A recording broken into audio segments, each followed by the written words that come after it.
द्वारका जिला कांग्रेस समिति ने फर्जी फॉर्म नंबर 7 जमा करने वालों के खिलाफ आपराधिक पुलिस शिकायत दर्ज करने के लिए कलेक्टर को आवेदन पत्र भेजा है। द्वारका जिला कांग्रेस कमेटी ने कलेक्टर को एक याचिका सौंपी।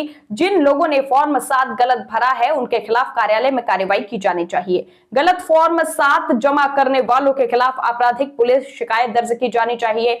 फॉर्म 7 जमा करने वाले व्यक्ति का नाम, मतदाता कार्ड नंबर और मोबाइल नंबर गलत है। गलत नाम, मोबाइल नंबर और चुनाव कार्ड होने के बावजूद 28,000 फॉर्म 7 क्यों स्वीकार किए गए? यदि प्रपत्र संख्या 7 जमा करने वाले व्यक्ति ने उस पर तिथि या हस्ताक्षर नहीं किए थे तो वह प्रपत्र क्यों स्वीकार किया गया? अगर बीएलओ ने गलत फॉर्म स्वीकार करने से इनकार कर दिया था तो अधिकारियों ने उसे क्यों स्वीकार किया? अधिकारियों ने बिना हस्ताक्षर वाले फॉर्म 7 स्वीकार करके भाजपा के प्रति अपनी निष्ठा साबित कर दी है। एसआईआर ની કામગીરીમાં ડ્રાફ્ટ મતદાર યાદી તૈયાર થયા બાદ એમાં વાંધા લેવા માટેના એક યોગ્ય સમય હતો અને એના માટેના ફોર્મના નમૂના બનાવેલા છે। એ મુજબ આ ફોર્મ નંબર 7 છે અને આ ફોર્મ નંબર 7 માં ભરી અને જે વ્યક્તિએ કોઈ પણ વ્યક્તિ સામે વાંધો લેવો હોય તો એ વાંધો લઈ શકે, પણ પોતાના મત વિસ્તારમાં જ, વિધાનસભા મત વિસ્તારમાં। હવે દ્વારકા જિલ્લામાં જે 28,000 વાંધાઓ લેવાયા છે એ ફોર્મમાં નીચે સહી કોઈ સહી જ નથી કરી। હું કોઈ સામે વાંધો લેતો ફોર્મ ભરતો અને સહી જ ના કરું એવું બને? બીજું, અહીંયા જે ચૂંટણી કાર્ડ લખ્યો છે, ચૂંટણી કાર્ડ નંબર, એ ચૂંટણી કાર્ડ નંબર ખોટો લખવામાં આવ્યો છે। અહીંયા નીચે મોબાઈલ નંબર લખ્યો છે, મોબાઈલ નંબર ખોટો છે।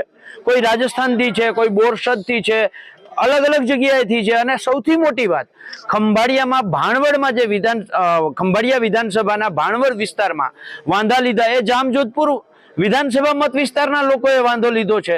જે પણ ખોટું છે આ તમામ ફોર્મ પેલા બીએલઓ પાસે રજૂ થયા તો બીએલઓએ સ્વીકારવાની ના પાડી દીધી। ત્યારબાદ પ્રાંત અધિકારીએ આ ખોટી રીતે ભરાયેલા ખોટા ફોર્મો અને 28,000 ફોર્મો સ્વીકારી લીધા છે। એટલે પ્રાંત અધિકારીની શું આ ભાજપ ભક્તિ દેખાય છે? એને આ નીચે સહી કરેલી છે એ ના દેખાયું, આ ચૂંટણી કાર્ડ નંબર ખોટો લખ્યો છે એ નથી દેખાયું, મોબાઈલ નંબર ખોટો છે એ નથી દેખાયું, અને એને મામલતદારને આગળ કાર્યવાહી માટે મોકલી દીધા છે। એટલે ક્યાંક ને ક્યાંક આ ષડયંત્રમાં દ્વારકા જિલ્લાના પ્રાંત અધિકારીઓ જે આને આ ફોર્મ સ્વીકાર્યા છે, ખોટા ફોર્મ, એ પણ સામેલ હોય એવું છે।